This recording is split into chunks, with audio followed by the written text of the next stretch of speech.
अगर किसी को ऐसे व्यक्ति का कॉल आए जिसकी मृत्यु आज से 30 साल पहले हो चुकी है और अब उस व्यक्ति को पता है कि उसकी मृत्यु कैसे होगी, तो क्या वो अपनी मृत्यु का समय टाल पाएगा? Bollywood silver screen presenting frequency. ये कहानी शुरू होती है सन 1969 में, जहां पर एक आदमी को दिखाया जाता है जिसका नाम फ्रैंक है। ये एक फायर फाइटर है। फ्रैंक की पत्नी का नाम जूलिया है जो कि नर्स है, और उसका एक बेटा है जिसका नाम जॉन है। ये अभी 6 साल का है। फ्रैंक अपने परिवार के साथ बहुत खुश है, और एक दिन जब वो अपने घर के बाहर होता है तो वो आसमान में देखता है कि रंग बिरंगी कई सारी तरंगे होती हैं। इन तरंगों को ऑरोरा बोरेलिस कहा जाता है, जो कई सालों में एक बार देखने को मिलती है। धीरे धीरे वक्त बीतता है और वक्त आता है सन 1999 का। फ्रैंक का बेटा जो 6 साल का था, जिसका नाम जॉन था, अब वो बड़ा हो चुका है, लेकिन उसकी जिंदगी में कोई भी खुशी नहीं है। उसकी गर्लफ्रेंड भी उसे छोड़कर जा चुकी है। और जॉन के पिता फ्रैंक की मृत्यु सन 1969 में उस रात के कुछ दिनों बाद, जिस रात उन्होंने अपने घर की छत पर तरंगे देखी थी, एक एक्सीडेंट में हो गई थी। जॉन इस घर में अब अपनी मॉम के साथ रहता है। एक दिन जॉन का दोस्त और उसका छोटा बेटा इस घर में आते हैं, और जॉन के दोस्त का बेटा उसका कुछ पुराना सामान निकालता है, और वो सामान में देखता है कि जॉन के डैड का एक पुराना रेडियो भी होता है, जो उस जमाने में इंफॉर्मेशन लेने और देने के लिए इस्तेमाल किया जाता था। उस जमाने में इस रेडियो को रखने के लिए खास लाइसेंस की जरूरत होती थी, पर आज इसकी कोई कीमत नहीं है। दुनिया के लिए सिर्फ ये कबाड़ा है। जॉन का दोस्त इसे ऑन करता है, और तभी उसकी पत्नी आ जाती है, इसलिए जॉन के दोस्त को और उसके बेटे को यहाँ से जाना पड़ता है। जॉन अकेला बैठकर टीवी देख रहा होता है, और तभी टीवी पर न्यूज आती है कि आजकल आसमान में अरोरा बोरेलिस तरंगे देखने को मिल रही हैं, और ऐसा पूरे 30 साल बाद हो रहा है। ये वही तरंगे हैं जो आज से 30 साल पहले जॉन के पिता फ्रैंक ने अपने घर के ऊपर देखी थी। और इसके कुछ ही पल बाद जॉन के दोस्त ने अभी अभी जॉन के पिता फ्रैंक का जो रेडियो निकाला था, उस पर किसी की आवाज आना शुरू हो जाती है। जॉन उस आदमी से बात करता है। जॉन को नहीं पता कि दूसरी तरफ कौन है। वो आदमी बेसबॉल के कैसे मैच के बारे में बात करता है जो आज से 30 साल पहले हो चुका है, जो जॉन ने अपने बचपन में देखा था। वो आदमी कहता है कि कल जो मैच होगा उसमें हमारी टीम कभी हार ही नहीं सकती। जॉन कहता है कि उस टीम में हार हुई थी, और वो ये भी बताता है कि टीम कैसे हारी थी। वो आदमी उसकी बात को सीरियस नहीं लेता। पर यहाँ पर एक बात बहुत अजीब होती है। दोनों तरफ टीवी पर न्यूज चल रही होती है, और ये न्यूज होती है ऑरोरा बोरेलिस तरंगों के बारे में। एक तरफ जहाँ जॉन है वहां पर कलर टीवी है, और दूसरी तरफ जो अनजान आदमी है वहां पर ब्लैक एंड व्हाइट टीवी है। ऐसा लगता है कि ये कोई और जमाना है। अब अगले दिन वही आदमी एक बार फिर से जॉन से संपर्क करता है, और वो कहता है तुमने कैसे किया? मैच के बारे में जो तुमने बताया था वो सब कुछ वैसे ही हुआ। जॉन उस अनजान आवाज से कहता है कि शायद तुम मुझसे मजाक कर रहे हो। जिस मैच के बारे में तुम कल बात कर रहे थे वो 30 साल पहले हो चुका है, और उस मैच को मैंने अपने घर से देखा था। और वो उसे अगले मैच के बारे में भी बताता है कि अगले मैच में क्या होगा। तभी उस आदमी के कमरे में जो जॉन से रेडियो पर बात कर रहा होता है, एक बच्चा आता है। ये उसका बेटा है। उसका बेटा बोलता है डैडी कमरे में चलिए। उसके डैडी कहते हैं कि लिटिल चीफ तुम चलो, मैं अभी आया। और जब दूसरी तरफ जॉन लिटिल चीफ सुनता है तो पूरी तरह से हैरान हो जाता है, क्योंकि उसके डैड भी उसे लिटिल चीफ कहा करते थे। इसके बाद जॉन उस आदमी का नाम पूछता है। वो कहता है कि मेरा नाम फ्रैंक है, और जॉन के डैड का नाम भी फ्रैंक था। जॉन उस आदमी से उसका एड्रेस पूछता है, और वो वही एड्रेस बताता है जिस एड्रेस पर इस वक्त जॉन बैठा हुआ है। जॉन ये सब सुनकर पूरी तरह से हैरान होता है। जॉन उस आदमी से पूछता है कि तुम जानना चाहते हो कि मुझे मैच के बारे में कैसे पता? वो कहता है कि हाँ। जॉन उसे बताता है कि आज से 30 साल पहले मैंने इसी घर में, जहाँ पर मैं इस वक्त हूँ, जो एड्रेस तुमने बताया था, वहां पर उस मैच को देखा था। और मेरे पिता का नाम फ्रैंक यानी कि फ्रांसिस पैट्रिक सोलोमन है, और वो बेसबॉल के एक बहुत बड़े फैन थे। और वो ने वो गाना भी बताता है जो उसके पिता उसे सोते हुए सुनाते थे। और ये सुनकर दूसरी तरफ जो आदमी है वो पूरी तरह से हैरान हो जाता है। दरअसल ये जॉन के पिता ही होते हैं, और इस रेडियो के जरिए ये दोनों एक दूसरे से 30 साल के गैप में बात कर पा रहे होते हैं। हालांकि इस वक्त में जॉन के पिता मर चुके हैं, लेकिन ये वो टाइम लाइन है, ये वो वक्त है जब जॉन के पिता जिंदा थे। और आज से ठीक एक दिन बाद यानी कि कल जॉन के पिता की एक एक्सीडेंट में मौत हो जाएगी। लेकिन न जॉन को यकीन है, न जॉन के पिता को यकीन है कि ये दोनों एक दूसरे से बात कर रहे हैं। और तभी जॉन के पिता जो सिगरेट पी रहे होते हैं, उनके हाथ से वो गिर जाती है और टेबल जल जाता है, जिसकी वजह से जॉन जिस वक्त में होता है यानी कि आज से 30 साल बाद, वहां पर भी टेबल पर काला निशान आ जाता है। और ये देखकर जॉन पूरी तरह से हैरान हो जाता है। वो अपने पिता फ्रैंक से पूछता है क्या आपने टेबल जलाई, मैं देख सकता हूँ। और जब फ्रैंक की सारी बातें सुनते हैं तो उन्हें लगता है कि उन पर कोई नजर रख रहा है, और वो उसे धमकी देते हैं कि अगर तुमने मेरे बेटे बेटे या मेरे परिवार को कुछ करने की कोशिश की तो मैं तुम्हें जिंदा नहीं छोड़ूंगा। जॉन कहता है कि आप तो खुद 30 साल पहले मर चुके हैं। फ्रैंक पूछता है कि मैं कब मरा था। जॉन बताता है ठीक आज से एक दिन बाद यानी कि कल एक लड़की को बचाते हुए आपकी जान चली गई थी। आपके सीनियर ने कहा था कि अगर आपने दूसरा रास्ता अपनाया होता तो आपकी जान बच सकती थी। फ्रैंक अपने बेटे जॉन की बातों पर बिल्कुल भी विश्वास नहीं करता। दरअसल ये दोनों के दोनों इस वक्त एक ही घर पर और एक ही टेबल पर बैठे हुए हैं, लेकिन ये दोनों अलग अलग टाइम लाइन्स पर हैं। अगले दिन फ्रैंक अपने काम पर जाता है और जब वो बेसबॉल का मैच देख रहा होता है तो इस मैच में भी सब कुछ वही हो रहा होता है जो जॉन ने उसे बताया था। वो पूरी तरह से हैरान और खामोश होते हैं और तभी उन्हें इन्फॉर्मेशन मिलती है कि एक बिल्डिंग में आग लग गई है। और जब ये वहां जाते तो उन्हें पता चलता है कि बिल्डिंग के अंदर एक लड़की है। जॉन के पिता फ्रैंक उसे बचाने के लिए जाते हैं और जब वहां से वो निकल रहे होते हैं तो उन्हें अपने बेटे जॉन की बात याद आती है कि अगर उन्होंने दूसरा रास्ता अपनाया होता तो उनकी जान बच जाती।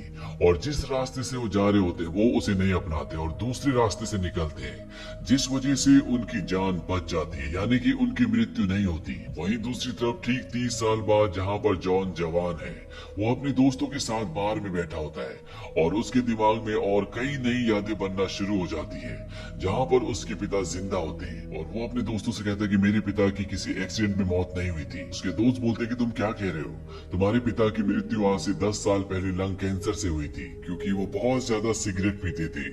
यहाँ पर एक बात बिल्कुल साफ हो जाती है कि आज से 30 साल पहले जो भी बदलाव होगा उसका पूरा असर जॉन की जिंदगी में उसके आसपास के माहौल में होगा। वहीं जॉन के पिता फ्रैंक को यकीन हो जाता है कि जिससे वो बात कर रहे थे वो और कोई नहीं बल्कि उनका बेटा है जो सन 1999 से यानी कि आज से 30 साल आगे के टाइमलाइन से बात कर रहा है। वो घर जाते हैं और वो उस टेबल पर जहां पर उनका रेडियो होता है वो वहां पर उस लकड़ी पर गोद कर लिखते हैं I am still here chief. और यही सन 1999 में जॉन को दिखता है। जॉन अपनी फैमिली फोटोज में देखता है कि उसके पिता भी अब उनके साथ हैं जो पहले उन फोटोज में नहीं थे। यहाँ पर जॉन और उसके पिता आपस में बहुत बातें करते हैं। जॉन अपने पिता से बात कर कर बहुत खुश है, बहुत इमोशनल हो जाता है और वो अपने पिता को बताता है कि उसके दिमाग में दो यादें हैं। एक वो याद जब उसने अपने पिता को बचपन में खो दिया था और दूसरी वो याद जब उसने अपने पिता के साथ यहाँ पर बहुत सारा वक्त बिताया था। वो अपने पिता को ये भी कहता है कि आपको सिगरेट छोड़नी होगी नहीं तो आगे चलकर आपको लंग कैंसर हो जाएगा। और उसके पिता इस बात के लिए भी अवेयर हो जाते हैं। वो अपने डैड को ये भी बताता है कि अब वो एक पुलिस वाला है।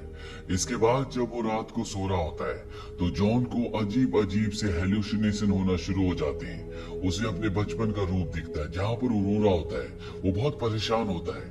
जॉन को कुछ भी समझ नहीं आता और अगले दिन जब वो पुलिस स्टेशन जाता है तो उसका सीनियर उसे कंकाल का फोटो दिखाता है और वो कहता है कि किसे पता था कि नाइटिंगेल केस की एक और शिकार मिलेगी। ये 10वीं है। नाइटिंगेल 60 और 70 के दशक में नर्सों का कत्ल किया करता था और आज तक वो पकड़ा नहीं गया और न ही किसी ने उसका चेहरा देखा है। और जब जॉन सुनता है कि उसने 10 मर्डर किए तो पूरी तरह से हैरान हो जाता है। वो कहता है नाइटिंगेल ने सिर्फ 3 कत्ल किए थे। उसका सीनियर कहता है तुम क्या कह रहे हो, तुम खुद इन फाइलों को कई बार देख चुके हो। और जब जॉन एक बार फिर से उन फाइल्स को देखता है तो उन फाइल्स में एक फाइल उसकी मॉम की भी होती है जिसका कत्ल भी उस साइको किलर ने किया है जिसे नाइटिंगेल कहते हैं। उसका असली नाम भी कोई नहीं जानता। ये देखकर वो पूरी तरह से हैरान हो जाता है और समझ जाता है कि ये सब इसलिए हुआ है क्योंकि इन्होंने टाइमलाइन में छेड़छाड़ की है। उसने अपने पिता को बचाया है। वो सीधा घर जाता है और वो अपनी फैमिली फोटोज देखता है और उसकी फैमिली फोटोज में जहाँ पहले उसके पिता नहीं थे अब उसकी मॉम नहीं है क्योंकि वो सालों पहले मर चुकी है। इसके बाद एक बार फिर से वो अपने डैड से बात करता है जो कि सन 1969 में है। वो अपने डैड को बताता है कि हमने कुछ ऐसा गलत किया है जिसकी वजह से मामा अब जिंदा नहीं है। 22 अक्टूबर सन 1969 को उनका किसी ने मर्डर कर दिया। फ्रैंक अपने बेटे से पूछते कैसे। वो उन्हें बताता है कि नाइटिंगेल नाम का एक सीरियल किलर था जो कभी पकड़ा नहीं गया। एक दिन पहले तक पुलिस की रिपोर्ट के हिसाब से उसने सिर्फ 3 औरतों को मारा था और वो तीनों की तीनों नर्सिस थी, लेकिन अब पुलिस की रिपोर्ट के हिसाब से उसने 10 औरतों को मारा है और उसमें एक मामा भी है। लेकिन जिस तारीख को उस सीरियल किलर ने जॉन की मॉम को सन 1969 में मारा था, यानी कि 22 अक्टूबर। अभी उसे आने में पूरा एक हफ्ता है, यानी कि एक हफ्ते बाद उसकी मॉम की वहाँ पर मृत्यु हो जाएगी। जॉन अपने डैड फ्रैंक से कहता है कि अगर हमने उस सीरियल किलर को नहीं पकड़ा तो जिंदगी भर ये गिल्ट हमारे साथ रहेगा। फ्रैंक अपने बेटे से कहता है कि सब हुआ कैसे। जॉन अपने डैड को बताता है कि कुछ तो ऐसा हुआ है जिसकी वजह से सब कुछ बदल गया। आपने कल क्या किया था? फ्रैंक उसे बताता है कि पहले मैंने कल तुम्हें साइकिल चलाना सिखाया और जब तुम सो गए उसके बाद मैं हॉस्पिटल तुम्हारी मॉम से मिलने के लिए गया। और वो दोनों समझ जाते हैं कि हॉस्पिटल में कुछ ऐसा हुआ जिसकी वजह से ये पूरा घटनाक्रम बदल गया, क्योंकि जिस टाइमलाइन में फ्रैंक की मृत्यु हुई थी उस टाइमलाइन में उस वक्त जिस वक्त फ्रैंक अपनी पत्नी से मिलने गया था वो हॉस्पिटल में नहीं थी, बल्कि वो उस जगह थी जहां पर फ्रैंक की मृत्यु हुई थी। और ये दोनों समझ जाते हैं कि हॉस्पिटल में कुछ तो ऐसा हुआ है जिस वजह से सीरियल किलर ने 7 और नर्सिस को मारा, लेकिन इन दोनों को इस बारे में कोई भी इंफॉर्मेशन नहीं होती। जॉन अपने डैड को कहता है कि हमें उस सीरियल किलर को पकड़ना होगा, नहीं तो हमारे दिल में जिंदगी भर गिल्ट रहेगा कि हमारी वजह से 7 और फीमेल्स मारी गई और एक उनमें से मेरी मॉम भी है। दरअसल जॉन के पास हर एक मर्डर की फाइल होती है, उसकी पूरी डिटेल होती है और वो कहता है कि कल वो अपना चौथा मर्डर करेगा, हमें किसी भी तरह से उसे बचाना होगा। वो अपने डैड को बताता है कि कल वो बार में आएगी और 1 घंटे बाद वो बार के पीछे जाती है जहाँ पर उसका मर्डर हो जाता है। और अब फ्रैंक भी उस बार में पहुंच जाता है। वहां पर वो नर्स उसे दिख जाती है जो अपनी दोस्तों के साथ होती है और फ्रैंक भी उनके बीच में बैठ जाता है। और सन 1999 में जॉन देखता है कि जिस लेडी का चौथे नंबर पर कत्ल हुआ था उसकी फाइल वहां से गायब हो चुकी है, यानी कि उसका मर्डर हुआ ही नहीं। वो वापस घर आता है और रेडियो पर अपने डैड से बातें करता है। वो अपने डैड से कहता है कि आपने कर दिखाया, उसका जो 5वां शिकार था वो कल होगा। और वो अपने डैड को उस जगह जाने के लिए कहता है।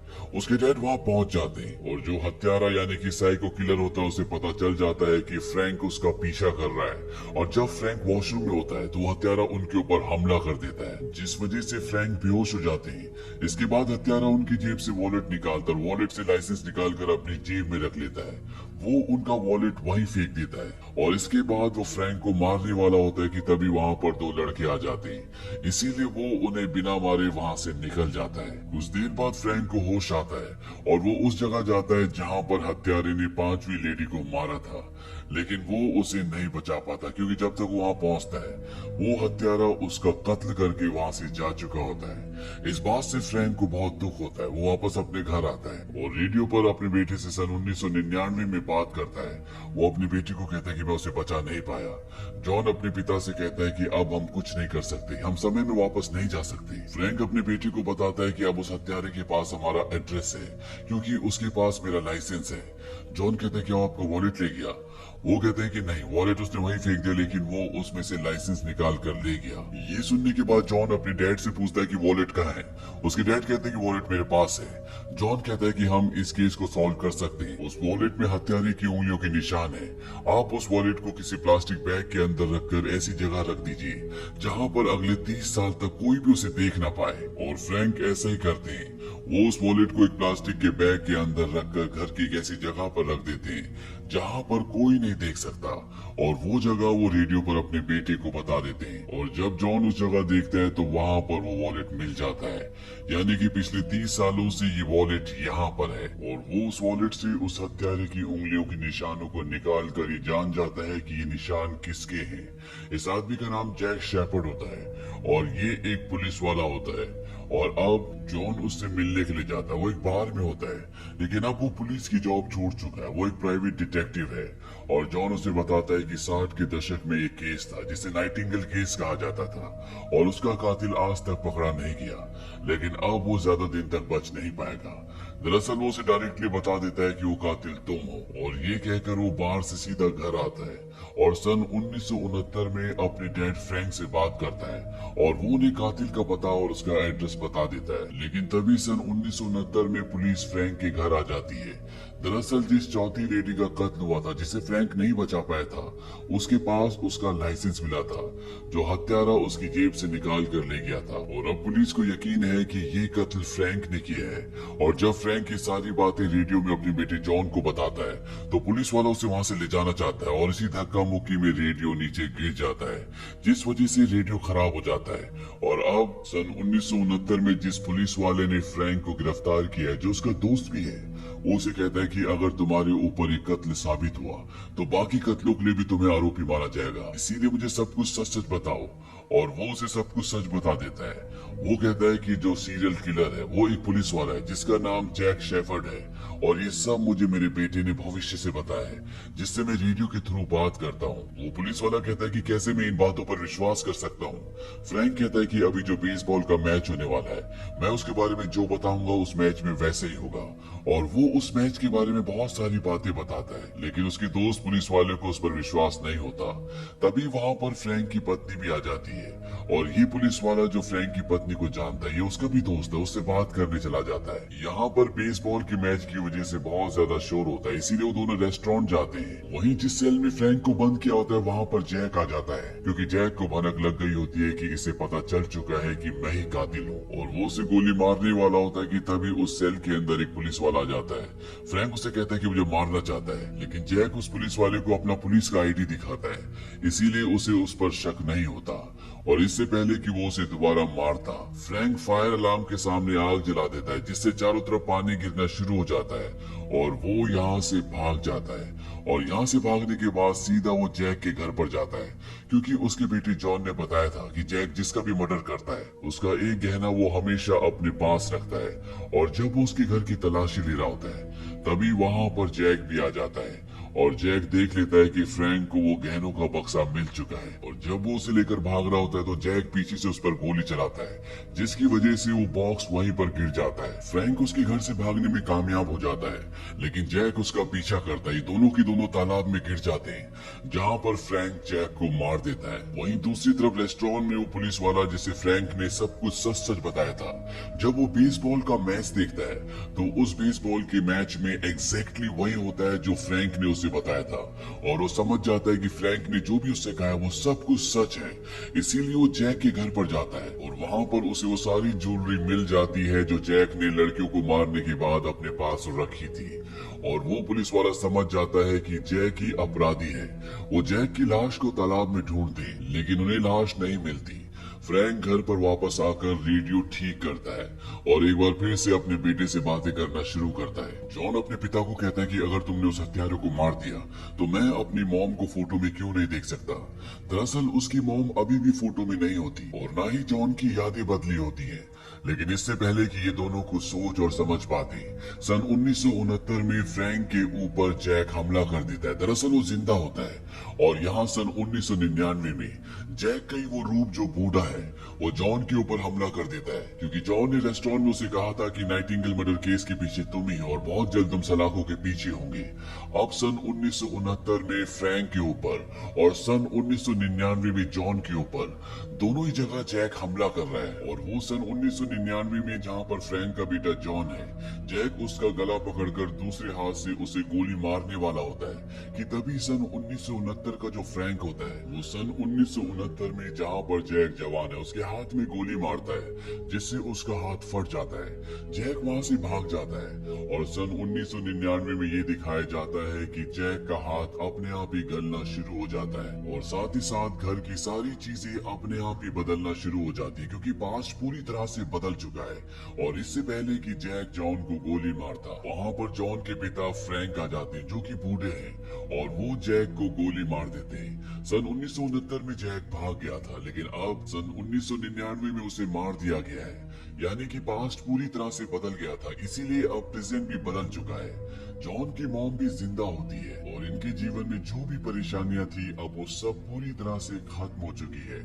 जॉन जिसका अपनी गर्लफ्रेंड से ब्रेकअप हो गया होता है, अब वो उसकी वाइफ होती है, और उसका एक बेटा भी होता है। और इसी के साथ ये कहानी, ये फिल्म यहीं पर खत्म हो जाती है। इस कहानी में कुछ ऐसी बातें हैं जो आपको जानना समझना जरूरी है, जैसे कि जब जॉन ने अपने पिता फ्रैंक को मरने से बचाया तो पूरा अतीत कैसे बदल गया, कैसे उस कातिल ने जिसका नाम जैक था, जिसने सन 1999 तक मात्र 3 कत्ल किए थे, कैसे उसने 10 कत्ल किए। दरअसल जब फ्रैंक की मृत्यु हुई थी उस दिन फ्रैंक की पत्नी हॉस्पिटल से, जो कि हॉस्पिटल में नर्स थी, वो जल्दी निकल जाती है, लेकिन जब फ्रैंक की मृत्यु नहीं होती तो वो हॉस्पिटल में रहती है, और वहां पर एक मरीज को दिखाया जाता है जिसे डॉक्टर गलती से गलत दवा देने वाला होता है, और अगर उसे वो दवा दे देता तो उसकी मृत्यु हो जाती। और ये मरीज और कोई नहीं बल्कि जैक होता है, जो अब तक 3 कत्ल कर चुका होता है। फ्रैंक की पत्नी डॉक्टर को दवा देने से रोक देती है, जिस वजह से उसकी मृत्यु नहीं होती, और आगे चलकर वो 10 और कत्ल करता है और पूरा अतीत बदल जाता है। दूसरा सवाल ये कि कैसे जॉन और उसके पिता फ्रैंक 30 साल के अंतराल में एक दूसरे से बात कर पाते हैं। दरअसल ये सब कुछ अरोरा बोरेलिस तरंगों की वजह से होता है, जिस वजह से पृथ्वी के जो इलेक्ट्रॉन्स होते हैं बहुत ज्यादा हाई चार्ज हो जाते हैं, और 30 साल में ये सिर्फ 2 बार हुआ था। और एक यही कारण था कि ये दोनों पिता और बेटे एक दूसरे से 30 साल के अंतराल में बात कर पा रहे होते हैं। हालांकि रियल लाइफ में इसका कोई अस्तित्व नहीं है, लेकिन फिल्म में कहानी बनाने के लिए इसे दर्शाया गया है। तीसरा ये कि सन 1969 से सन 1999 में फ्रैंक कैसे आता है। आपको याद होगा जब फ्रैंक ने जैक के हाथ में गोली मारी थी, तो सन 1999 में जॉन के घर पर सब कुछ बदल जाता है। दरअसल फ्रैंक को पता होता है कि दूसरी बार उसकी मृत्यु लंग कैंसर से होने वाली थी, इसीलिए वो सिगरेट पीना छोड़ देता है। और जब वो पास्ट में मरा ही नहीं तो वो फ्यूचर में कैसे मर सकता है, इसीलिए सन 1999 में वो आकर जैक को गोली मार देता है। तो ये थी पूरी कहानी फ्रीक्वेंसी मूवी की। ये मूवी ईयर 2000 में रिलीज हुई थी। IMDb पर इसकी रेटिंग है 7.3। इस मूवी का बजट था $31 मिलियन और बॉक्स ऑफिस पर इसने कमाई की थी $69 मिलियन की। उम्मीद करते हैं कि ये कहानी आपको पसंद आई होगी।